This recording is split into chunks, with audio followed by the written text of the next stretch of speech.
Well, hello, everyone. I am Michael Blum, Hedgeye's president, and welcome to our webcast on the first month of the Trump 47 presidency here on Hedgeye TV. Thank you very much for joining us.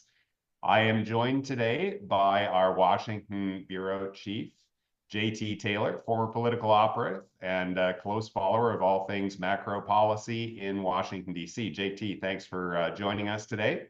Right. Thanks, Michael. Thank you for having us. And of course, I'm here with the master of the fourth turning himself, Neil Howe, our head of demography research, acclaimed author of Generations, The Fourth Turning, the recent New York Times bestseller, The Fourth Turning is Here. And always a pleasure to have these conversations and get your historical perspectives and perspectives of what's happening right now, Neil. Thanks for joining us. Great to be here, Michael.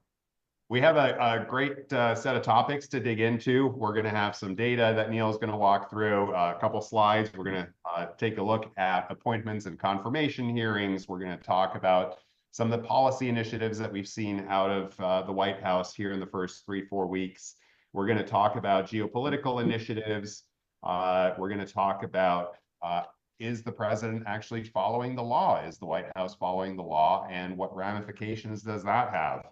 We're going to talk about pardons and dig into a lot of topics that hopefully are going to be of interest to the audience. But we are first and foremost, of course, an investing research house here. And so I'm going to ask a question. I'll start with you, JT, and I'll come back to this in a couple different forms over the course of the hour. JT, who do you see as the big winners and the big losers out of the first month of this Trump 47 presidency? Wow, that's almost a softball on the loser side. I think the big losers right now are the Democrats. Clearly, they are in disarray. They are rudderless and leaderless. I think, if you will, the one person who sticks out the most is Senator Chris Murphy of Connecticut, is trying to at least get them back to a more populist, centrist message around the economy and middle-class issues, and away from these liberal firebrand issues that I believe lost them the election. And there's really, when you look at them from a congressional standpoint, they are feckless as well. I mean, they are really going to have some issues in the coming months. They believe that they have some leverage with the upcoming March 14th government shutdown deadline when the government runs out of money. I actually think it could provide this administration and Elon Musk with an opportunity if the government shuts down to really take what they're doing for Doge to another level. On the winning side, I mean, you gotta tip your hat to of course Trump and the team that brought him here. They are loaded for bear. They're following through on almost every promise they've made. You know, there's a lot of rhetoric during the campaign that the Ukraine war was going to end on day one. I know we'll get to that later, but we knew that wasn't going to happen. But everything else is systematically happening. I think we'll hear more in the coming weeks on how there's maybe a little disarray behind the scenes, but they learned a lot of lessons from the first time around. They're not going to make many of the same mistakes. And they actually feel this time around that they don't have the media. This is from a lot of chatter on Capitol Hill. They have a very, not only do they have a disorganized Democratic Party, they have an unfocused and a Main Street media that it doesn't garner the same attention and or respect it once did. Thanks, JT, for those thoughts. Neil, before I let you dig into your presentation that you've prepared, do you have some additional thoughts to share on that question? Who are the winners and losers? I think JT is exactly right. If there is one surprise about the post-election, it's the silence from the Democrats and how different that was from 2016, right? Where we saw the resistance, the marches, and so on. I wasn't expecting that, and I think that is a sign of the disaffection with Americans over how their government works, how their country works, and the fact a lot of pushback from a unabashed strongman, you know, coming into Washington and then just breaking a lot of China, as we're going to see coming up. And to me, that I agree with you, JT. That's the biggest single surprise. He is doing everything he promised, and he's doing a lot of things he never promised. I didn't hear anything about Greenland or Panama. You know what I mean, on the campaign trail. So, and the Foreign Corrupt Practices Act, we're going to get to. I mean, he's doing all kinds of stuff. You know, moving everyone in Gaza into Jordan. That was again up in the headlines this morning. So. I think that would cost the king of Jordan his throne, but you know we can get into that. But that to me is the surprise, and it's absolutely right. He is flooding the zone, as we're going to say, with initiatives hard for the opposition to keep up. So we can just jump into it, Michael. Don't forget about the penny, Neil. Let's see. Throw up the first chart here, Eric, and we can first of all take us through. Let's see, where are we here? All right. Well, this is just where we're going to talk about. We're going to go first through public opinion quickly, leadership choices. I'm really going to get JT to talk about this. JT, I'm leaning on you here. We're going to go through all those confirmation hearings a little bit. Big policy directions. I think also that some of the biggest policy issues on economic winners and losers, geopolitical winners and losers, actually hasn't really arisen yet. We're going to talk about that. Big decisions on geopolitics. Rule of law, we're certainly going to talk about that. Long-term directions and an early look ahead with JT's help on what the Senate looks like in 2026. So let's get started with attitudes. This is just out from Pew Research, really the gold standard in polling, very high quality stuff. So when they do something, I often use the opportunity to cite from it. Trump's overall approval is just kind of so-so. I mean, it's better than it was in 2020, in 2016. It's 47% in his first weeks of presidency. It was 44% back in 2016. Obviously, Trump is a known quantity today. But it really does reflect a divided America, right? What's really matters, though, about that 47% is that 47% is passionately in his favor, right? Or at least most of them. And that gets across to the next chart on the other side. You can see here the stark divisions. 77% of Americans either very strongly approve or very strongly disapprove of Trump. Only 20% don't feel that way. Right? I think that says it all. And we're going to talk about the constitutional implications of that a little bit later on. Next page. Feelings about Trump are polarized all one side or the other. This just runs you through the demographics on polarization. But you look at this, right? I mean, everyone either very strongly approves or disapproves. And most polarized of all, if you look at this and break it down, are the old, the educated, and the white. Okay, basically those who dominate policy and politics, right? Old, educated, and white. They're the most polarized. They're the least likely to be in the middle. They either strongly like or strongly dislike what's going on, right? I think that says it all. And you look at the next, the right-hand side of this chart. 2/3 of Americans believe you have to stand up to the other side. Only 1/3 says you should work with the other side and compromise. JT, what do you think of that? No one believes in compromise. I mean, the Democrats are basically all saying, stand up to this guy. You know, we can't compromise with that. We're going to talk later about the confirmation hearings, but I remember watching the Pete Hegseth hearing. He didn't even bother to talk to the Democrats. His entire hearing was just to the Republicans. He knew he didn't have a chance with the Democrats. It is completely, why waste your time, right? His entire audience was just the Republicans on that Senate committee. Any thoughts about this? You got to unmute, JT. All right, I apologize. I was clearing my throat. You're going to see the same thing happening on legislation as well, Neil. Early on, there was thought that there would be Democratic cooperation on DOGE, that there may be on tax cuts. and a number of other issues, even the upcoming budget battles that the Democrats were open to compromise and some talk. I think this flooding the zone, this shock and awe, Doge, all the things that Trump has done in the past 3 weeks have caught the Dems flat-footed, as we indicated earlier, and they're really starting to back down from any sign of compromise. In fact, I think early on, Rubio had, I think there were 90. I think there were one senator short. I think virtually unanimous. Yeah, of course, yeah, for Senate, that's down. I mean, it's all the way down like to 52 or 53. And when you look at all the successive cabinet appointments and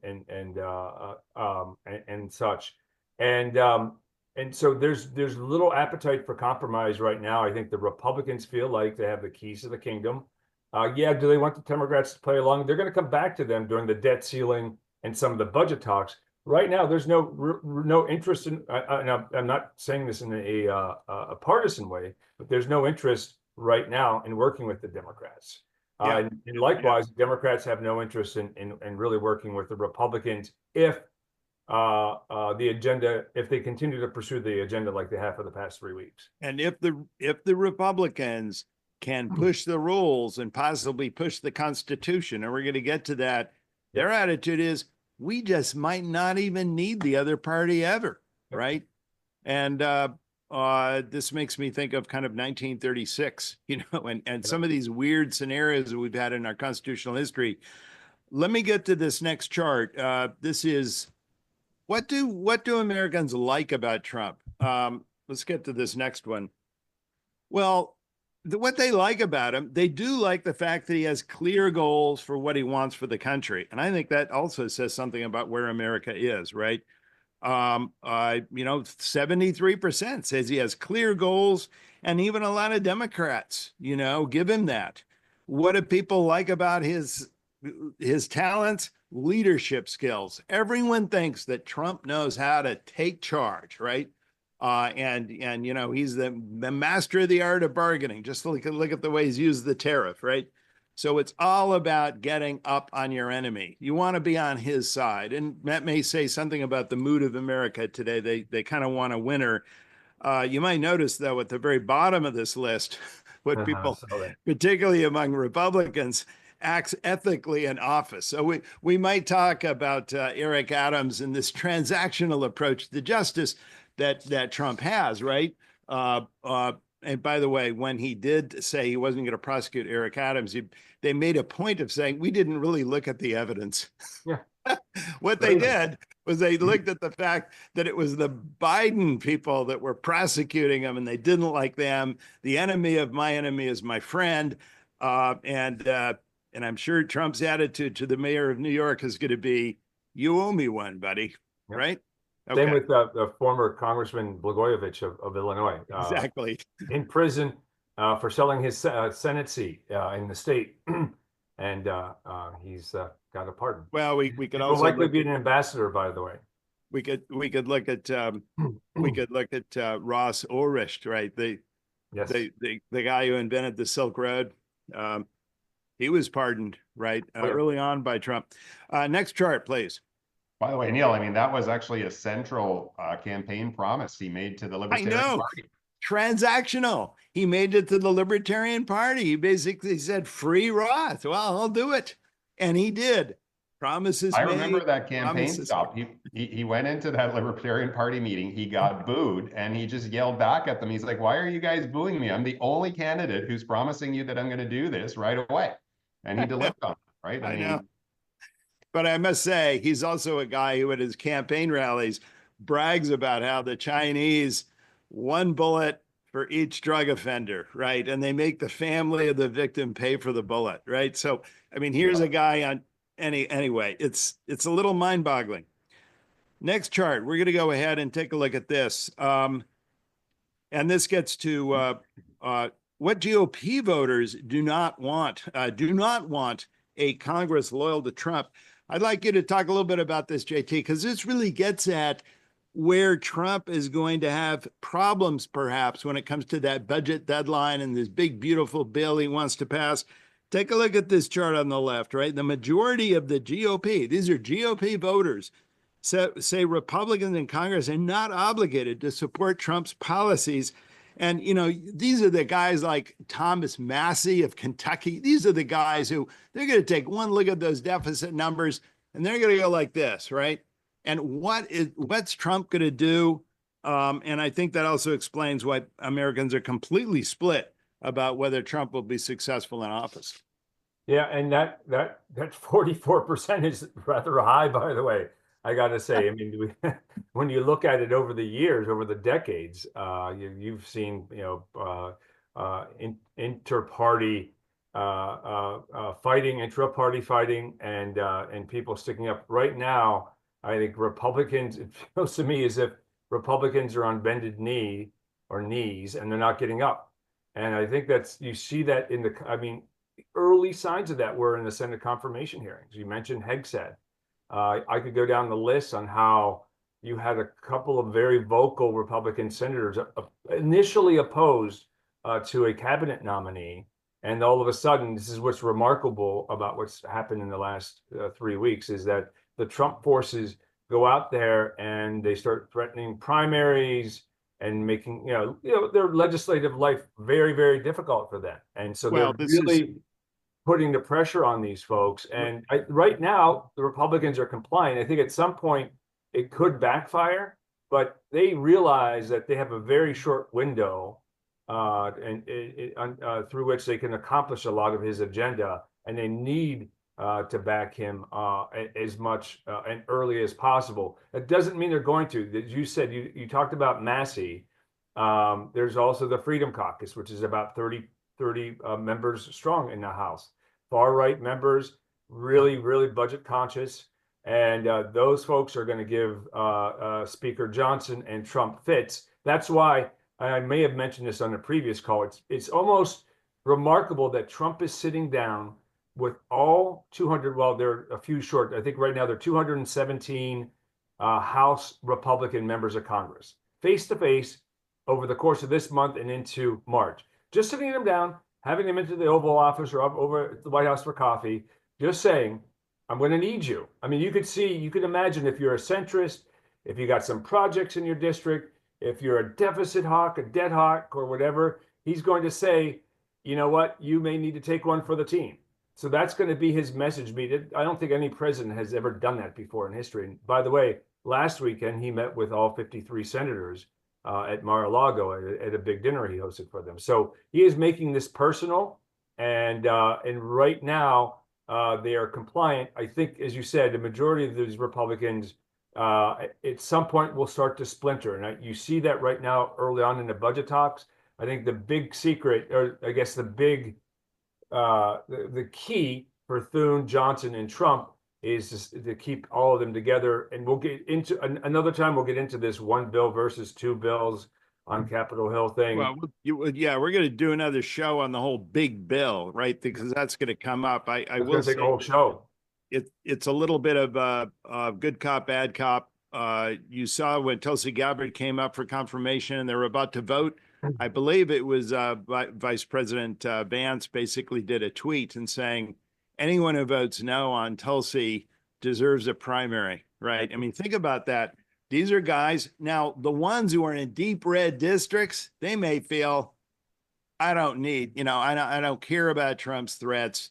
No one can get me, and I don't need anything from Trump. And you only need 3 or 4 or 5 of these people if the Democrats all vote the wrong way, right? So that's a whole new thing we can talk about on another show, but how that's going to come up with this bill, right? Well, look, I guess the point here, though, is, guys, at some point the country is going to need a budget, right? I don't know how many years it is now that we haven't had a budget in time for the federal fiscal year to start, and I don't know if there's a lot of historical context that you can provide on that, JT, but the executive is at some point going to be limited with these executive orders that the president is currently putting into play.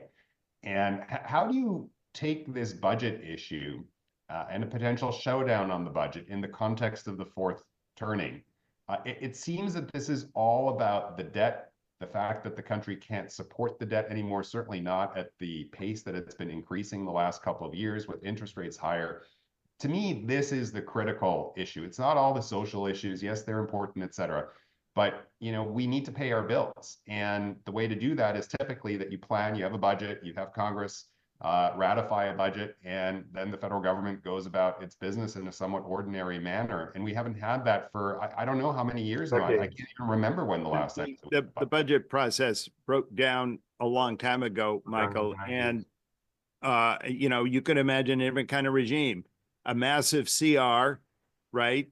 And then the White House just basically pruning back programs at will, because, we have a completely new agreement on impoundment. Let's see, that is going to go to the Supreme Court. But you can imagine a different kind of regime. And the Trump White House basically saying that old regime just didn't work. We're just going to bypass the whole thing. Stranger things have happened in history, right, JT? Certainly, and I could see him doing that, Michael, in the event that they don't get a budget blueprint. But I do think they'll have a blueprint at some point, and I do think in that budget blueprint will emerge the instructions, again, not to get too into the weeds on reconciliation, which is going to be the vehicle, 1 or 2 reconciliation bills, which will be the vehicle for the bulk of Trump's legislative agenda. So again, I think there's going to be a lot of gnashing of teeth here the rest of this month. In March, remember, the Republicans are also down 3 votes in the House, 3 bodies in the House. They went into the Trump cabinet, so they're not going to be at full bore until early April. And so the makeup is 220 to 215. Right now, they're at 217 to 215. This is impossible for Johnson, given Massey, given the Freedom Caucus. So let them spend the next 6 weeks, as I said, duking it out amongst themselves, and they will. Just mark my words. This is going to get ugly. But in early April, when they're at full steam, and that's not saying much, I think they'll have some sort of path forward there, Michael. And the debate that's raging right now, and you're 100% right, is that amongst these far-right members, and Massey included, you've got a significant tax cut. Just renewing the 2017 tax cuts, not to mention all the new add-ons that Trump has promised the country during the election. So this is a massive, massive bill that's not just a legislative bill, but a dollar sign bill that's coming due here. That's why you're seeing this emphasis on Doge. That's why you're seeing an emphasis on deficit cuts. And then, of course, we'll get to this in a second, a massive emphasis forthcoming on tariffs to pay for some of this. Yeah, well, we'll see how the numbers add up on that. Let me go on. Let's go on to the next chart here. This is the disapproval. If you can put that up, Eric, of the pardons, right? And this, look, the Supreme Court has consistently ruled the president basically can do whatever he wants in a pardon. The only thing that has remained a little bit up in the air, no one quite knows whether it's valid or not, is self-pardon. It's never been attempted, but we may see that. But take a look at this. 74 to 25, the Americans disapproved of pardons for those on January 6th who committed violent crimes, right? And also there was a widespread disapproval of the pardon for Hunter Biden. I might just come back and remind people, George Mason, one of the great founders of our country, writing the Virginia Declaration of Rights, a lot of the language that Jefferson used in the Declaration of Independence, he voted down on the Constitution, couldn't go along with it. And one of his biggest objections was the pardon power. He said it invites conspiracy and self-dealing. And I think we're beginning to see the possible implications of this more than 200 years later. Let's go on, because we have a lot to cover. And this is where we're going to get into JT on the next chart. Confirmation hearings. Okay, this is basically all of the cabinet, all the department heads, all the other people who've been confirmed. It does not include the new FBI guy who's being voted on as we speak, right? Today, tomorrow, next. Akash Patel. And but I could give you some of my reactions, JT, but I'd love to hear yours. You can see some of these people. We saw a lot of these confirmation hearings with John Radcliffe and Scott Bessent. And I mean, they're very different people, but what's your reaction here? Yeah, again, I think that there is a good chunk of this cabinet, Rubio, Burgum, Radcliffe, and other. Bessent, of course, is in that list. Even Kristi Noem. That I don't want to say the non-controversial, but generally non-controversial, right? We, as Americans, on right or left, red or blue, may agree or disagree with them, but this is Trump's right. I think when it got into the more controversial nominations, Patel, when you have Kennedy, and of course Tulsi Gabbard, I was surprised that there wasn't more Republican opposition there. And as I said earlier, it kind of when even with Hegseth, when Senator Ernst, Joni Ernst, sort of indicated she was on the fence or maybe leaning against it, that turned on a dime. So I have been nothing short of amazed that they've been able to get this cabinet through. And it looks as if Gabbard, Kennedy, and Patel will go through this week, the three most controversial ones, unless something happens overnight. Remember, Vance is in Europe, so they can't get him back to make a tiebreaker. But I believe they have the votes for all of them. And I said right after the election, and talking to some folks on the campaign, their number one goal was getting this cabinet installed quickly, without a lot of fanfare, if you will. And there was a little bit around the three I mentioned, but this is quicker than I've ever seen it take place. You typically had hearings still taking place in February, even trickling into March. I think they're going to have the bulk of these folks in by the end of the month, if not sooner. So kudos to that team.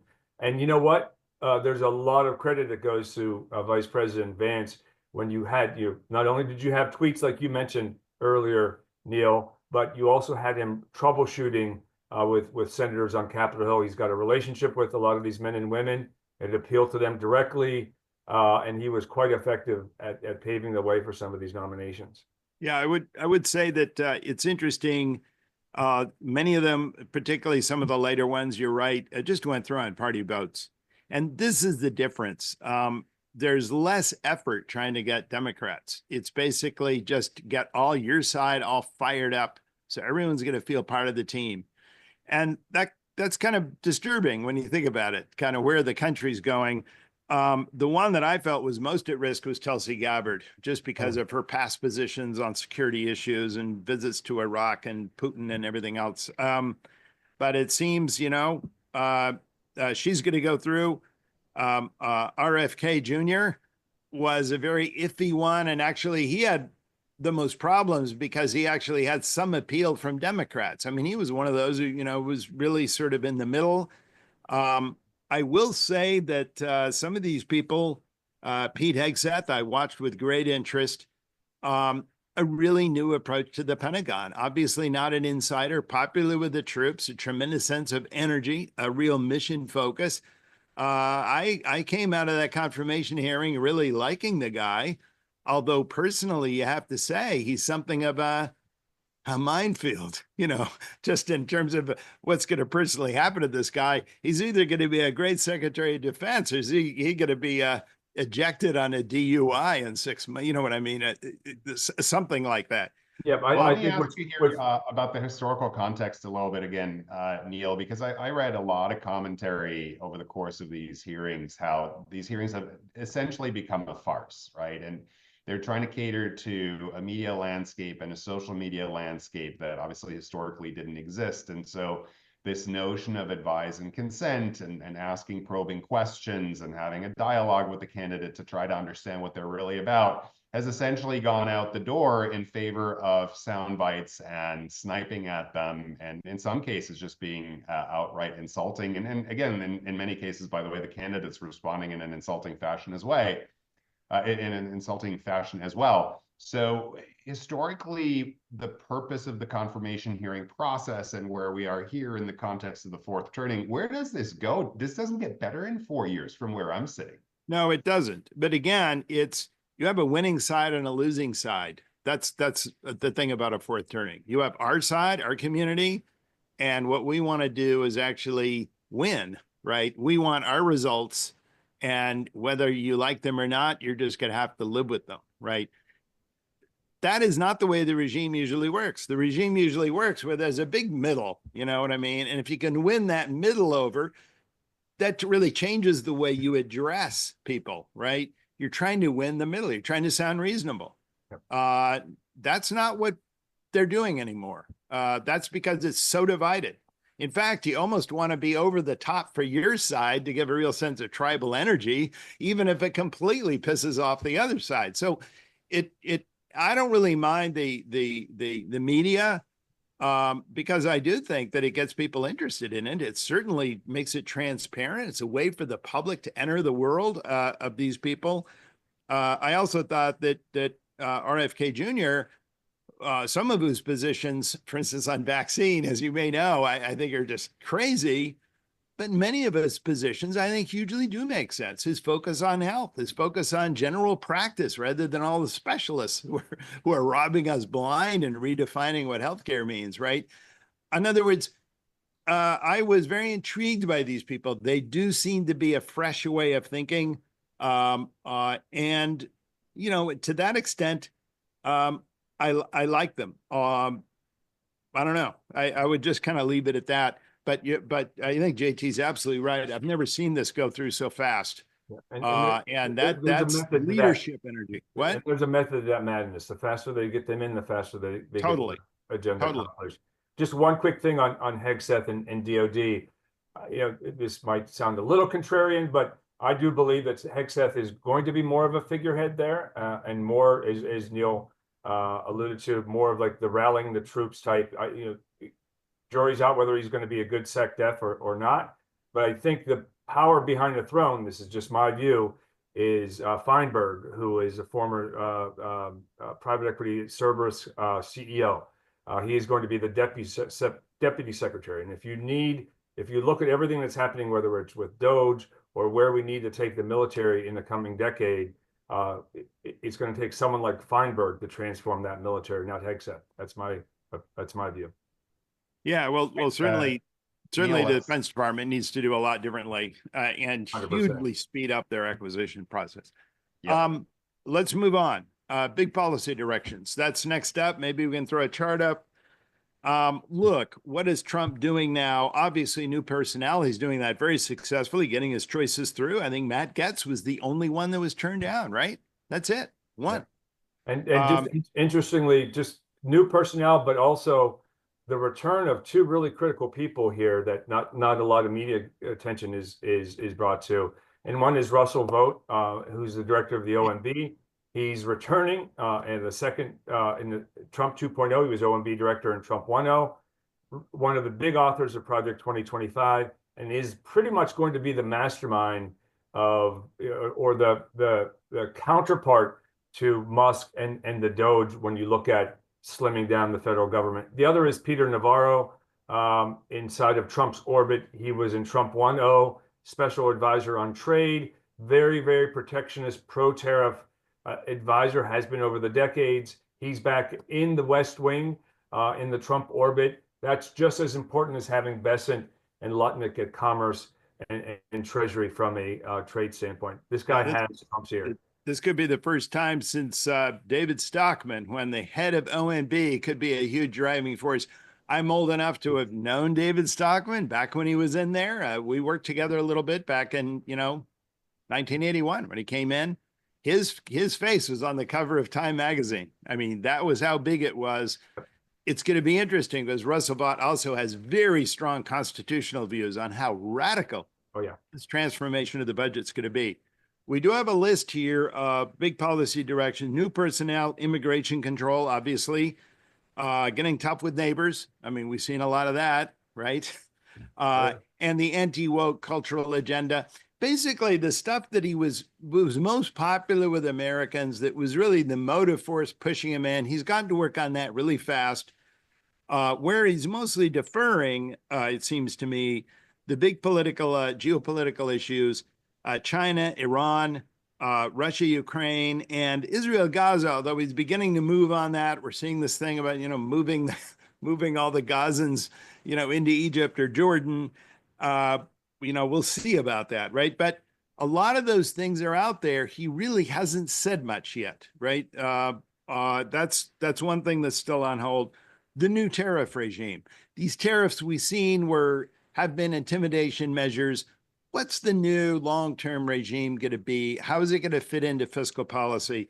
And that's the final one down at the bottom. We've already talked about it. That's solving the budget conundrum, which I regard as acute. This needs to be done soon. It has Trump in a very tight spot because, as I see it, this tariff, I don't care how aggressive it is, it's going to bring in maybe 1% of GDP. His tax cuts may be close to 2% the other way. And you've got Mike Rogers and Roger Wicker, who are heads of the House and Senate Armed Services Committee, respectively, who want at least another 1% over the next several years spent on defense. Well, just add that up, right? And you're looking at a larger deficit, not a smaller deficit. This is going to put Trump in a corner with all of those House members we just talked about, JT. I agree. And just one note, I do believe Russia, Ukraine is going to start to emerge here. Some sort of overture. I think General Keith Kellogg, Trump's emissary, is going to be spending time over in the region, trying to begin that process and give Trump, I think, 2 to 3 options, is what they're saying. And on China, I know Michael has a view on this, but I'm somewhat surprised. You had the vice premier here at the Trump inaugural, first time ever. And you have a very, very hawkish cabinet here. And yet Trump is still heaping praise on Xi Jinping. A call still hasn't taken place, even though the initial tariffs have been placed, and somewhat lukewarm response by China. But I'm surprised that there isn't something. I think there's something bigger brewing with China. But I was surprised that he is deferring that as well. Well, you did have a meeting with the Japanese Prime Minister and Trump, and Japan has recently had some very anti-China positions, right?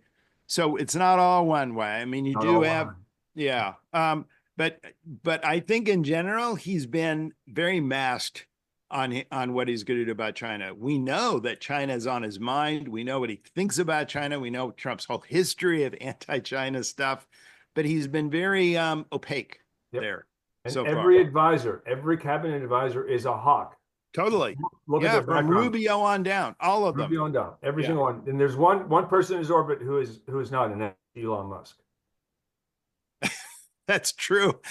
Right. And he may have an economic reason not to be so, but yeah, exactly. So but we'll have an opportunity, Michael, later on a future show to talk much more about the budget. There's so much to talk about there, so much more about the trade-offs, what they have to do. It seems like an impossible task, but it's going to be fascinating to see how Trump solves it.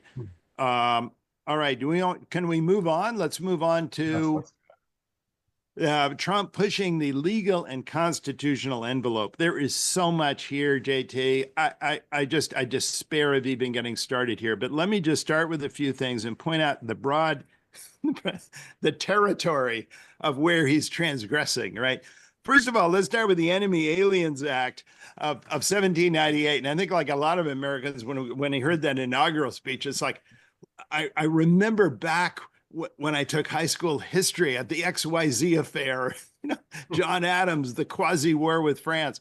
Anyway, he's using this to call gang members belonging to these gangs, basically, being terrorist groups. They are basically states with which we are at war. So that's going to justify this.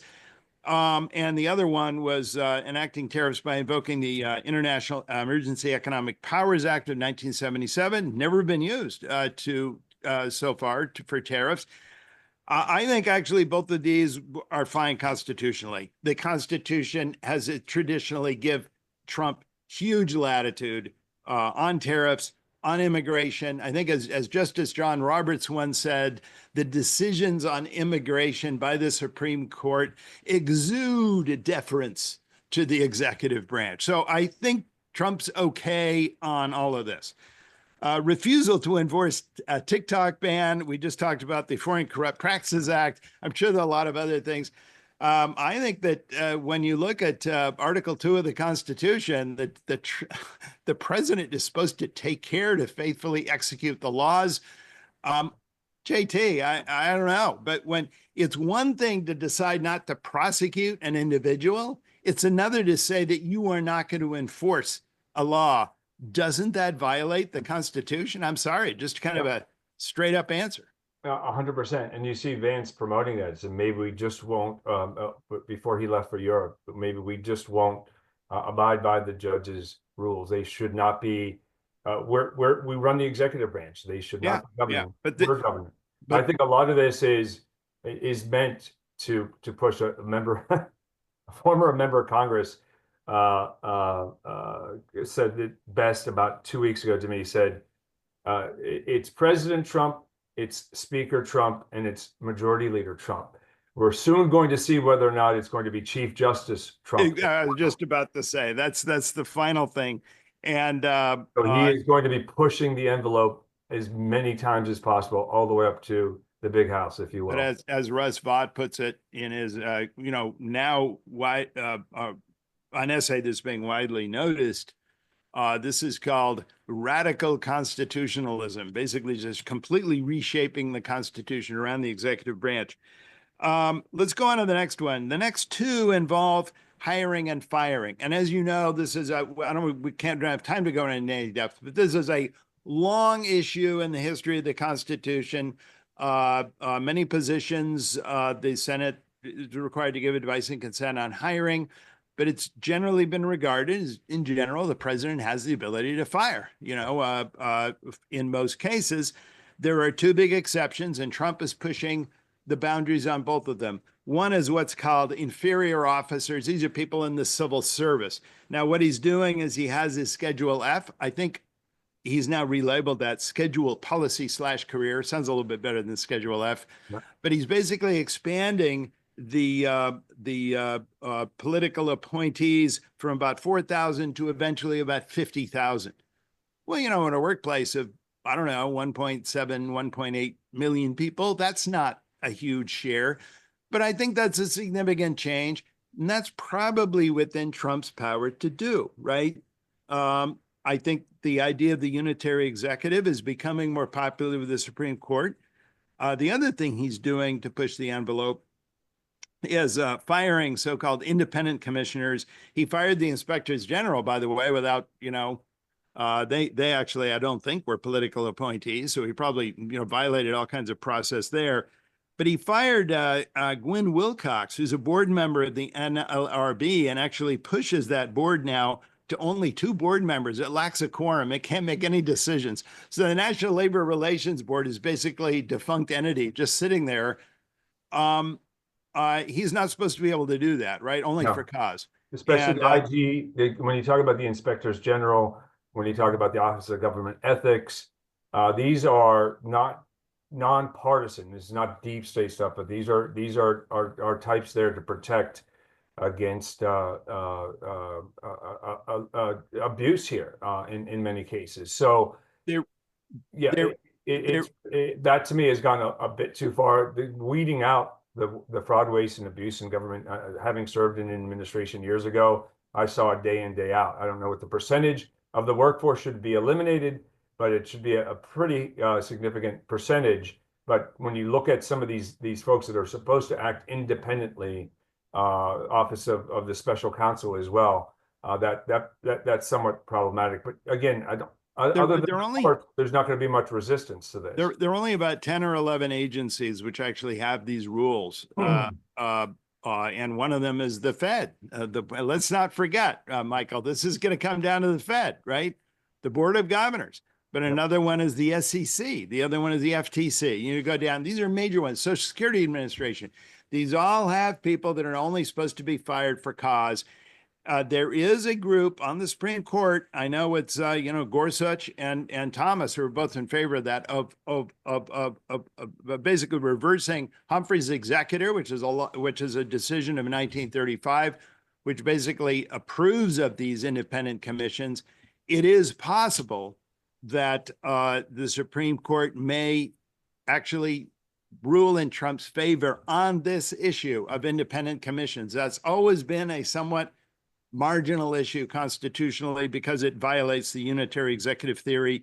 However, when we get to the next series of things about impoundment and deciding not to spend money, I think here Trump is even on thinner ice because, yes, you can impound at the margin. You're supposed to follow the Impoundment Control Act. He's obviously not doing that, and of course, many presidents haven't done that to the letter, to the dotting their I's and crossing their T's on that. He's just completely ignoring it, and I believe there's one or two Republican senators who wants to repeal that law. But even if you repeal it, how much can a president not spend of what Congress appropriates? Well, he cannot spend probably to some extent. You can regard an appropriation as kind of the maximum of what the president should spend. But can you take it all the way to zero and eliminate the program, right? That's the point. No one regards that as being constitutional. But it's weird, right? There's no bright line on that one, right? No bright line whatsoever, and surprisingly, no Republican resistance. When you've got you might find that when we have to go through this appropriations process once again, but right now there is no resistance to the direction he and Russell Vought are taking on the Impoundment Act whatsoever. No, you don't have any. And finally, an issue that's come up, this is his executive order disallowing birthright citizenship. As you know, that's written into the 14th Amendment. And the big case on that, if anyone's really interested, is Wong Kim Ark. I've actually talked about it on my podcast. It was decided in 1898. It's a massive thing. It's like 50,000 words on the whole common law origin of that. And the one phrase is subject to the jurisdiction of the United States. And there are a lot of people in the Trump camp who think subject to the jurisdiction means not what you might think it means, subject to the laws of the United States, but somehow, fealty with or a long-term binding with the United States. It means, being legal here in the United States. This, I think, is by far the longest shot, right? Is very unlikely that that's going to be overturned. And I would point people to James Howe, who's a Fifth Circuit court judge who's on Trump's short list for a new appointment to the Supreme Court. He actually thinks this probably is not interpretable in a way that Trump wants. Here's a case where, you just might have to change the Constitution. That doesn't seem terribly likely at this point, or find some way to reinterpret it that does violence to the language, but may be more commonsensical to most Americans. I do think that the one thing Trump has going for them in this issue is that it does offend, I think, reasonably a lot of Americans who wonder why someone can come in here on a visa, have a child, right, and then go back to China, and then that child then is the anchor for, all the other family members who want to come over. That doesn't jibe with how most Americans think about this. The problem is the language seems it's so hard to get around the language of that first sentence of the 14th Amendment. All right, and it's Michael. Actually a structure in the law that's much more common here in the Americas, both in North and South America. In the old world, across Europe and going into the Far East, most immigration laws aren't necessarily structured that way. I wrote a very interesting article about how that evolved over time, and it really has to do with, I think, how the legal systems and immigration over several hundred years, brought immigrants across the planet. And, well, the US has a structure that's not necessarily common, but of course is very much ingrained with the culture of who we are as a country that is built on. Well, I'm one myself. The New World is a world of colonists. And Europe was much more bound to what's called jus sanguinis, the law of the blood. So it went down through families, whereas here it's the law of the soil, jus solis, right? So this is the difference. And it's sort of, it is a special trait about America. But look, back in those days, back in the 19th century, we didn't have the kind of communication we have now. We didn't have the ease of transport, just a lot of things. And we didn't have laws restricting immigration the way we now are compelled to have. It was a different world back then in many ways. All right. Well, listen, I have another question here around the fourth turning. I'm going to ask this to Neil here in a second, but JT, you're going to be at our conference in Newport Beach, California on February 27th, and I'm sure that this is a question that you're going to be asked of there. By the way, if you haven't gotten your tickets for that, hedgeyeregional.com. But Neil, tying this all back to the fourth turning, and I know this is a question you get from your fan base a lot, but what, if any, actionable plays do you see here on what we call the trade and more important, sorry, the trend, and more importantly, the tail duration? So in the long term, 3 years or more, for what is playing out right now. And I think your prediction currently is that the fourth turning will last, into the early 2030s. 2033 or so is a number that I have in my head from one of your last conversations with me on that front. Based on what you're seeing here, what's investable, if anything, yet for people to survive this era of obvious turmoil and volatility? And we're only in the first month of this presidency. Who knows what's to come? Well, volatility is a word with many meanings, and it could just mean, well, everything looks like it's up and down. You know what I mean? Things look volatile. What's amazing to me is if you look in the markets, way out of the money, puts and calls, especially puts, are actually very cheap today. Look at the implied vol on those things. So this has yet to sink in on the market. So if you want my kind of play on this, now's the time to actually bet on much greater, vol going down, several months out. I mean, you have a lot of time periods you can play with now on the options market. I do think we're underestimating volatility. You can just see this. I mean, JT and I were thinking about scenarios here. Think about this one. And I'll come back to your thing about financial markets in a second and what's good and what's bad. But think about the executive constraints, how the rule of law constrains the executive branch. I mean, typically it's public opinion, where there's that big middle that you had to appeal to, which could swing either way, but that's gone, right? We just have two totally partisan camps. All you need to do is just keep your own camp, right? And for the same reason, impeachment, that no longer works. You'll never get 2/3, right?